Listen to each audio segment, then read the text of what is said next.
Dora നോക്കിയിരിക്കുന്നത് കണ്ട ഇതാരോ പരിചയമുള്ള ഒരാൾ വരുന്നത് തന്നെയാണ്. ഇപ്പോൾ ഇത് എൻ്റെ മോളുടെ ഫ്രണ്ട് ഏഞ്ചലാണ്. ഇനിയൊരു ബന്ധം കൂടെ ഉള്ളതെന്ന് പറഞ്ഞാൽ ഇവരുടെ കയ്യിൽ നിന്നാണ് നമ്മുടെ ഡോറയെ നമ്മൾ വാങ്ങിയത്. അപ്പോൾ ആ ഒരു സ്നേഹം ഡോറയ്ക്ക് എപ്പോഴും ഉണ്ട്. അതിനെന്തോ സ്മെല്ലിൻ്റെ ആ ഒരു ഇതോ എന്താണെന്നറിയത്തില്ല. അവൾ താഴെ വന്നു കഴിഞ്ഞാൽ ഡോറയ്ക്ക് ആകെ ഒരു പരിഭ്രാന്തിയൊക്കെയാണ്. അങ്ങനെ ഞങ്ങൾ ഫുഡൊക്കെ കൊടുത്തു. മീൻകറിയും തോരനും പച്ചടിയും എല്ലാം ഉണ്ടായിരുന്നു. അങ്ങനെ ഞങ്ങളെല്ലാം കഥകളൊക്കെ പറഞ്ഞ് ഫുഡ് കഴിച്ചുകൊണ്ടിരുന്നു. പക്ഷേ ഡോറ അവളുടെ അടുത്ത് നിന്ന് മാറുന്നില്ല. ഈ മൃഗങ്ങളാണെങ്കിൽ പോലും വർത്തമാനം പറയാൻ പറ്റില്ലെങ്കിൽ പോലും അവർക്കെന്തോ ഒരു സ്നേഹം അതറിയുന്നുണ്ടല്ലോ. ഇവരുടെ വീട്ടിലെ പട്ടിയായിരുന്നു പ്രസവിച്ചപ്പോൾ നമ്മുടെ ഡോറയെ അങ്ങനെയാണ് വാങ്ങിയത്. അപ്പോൾ ഇടയ്ക്ക് അവളൊന്ന് വരുമ്പോൾ ഒന്ന് സംസാരിച്ചില്ലെങ്കിൽ പോലും ഭയങ്കര സ്നേഹമാണ് അതിന്.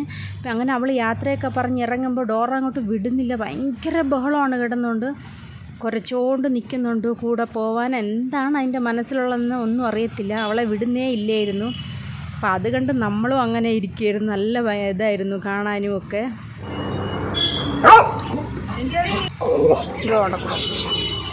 പിന്നെ ഏഞ്ചൽ പോകുന്നത് നോക്കി ഇരിപ്പായി ഡോറ.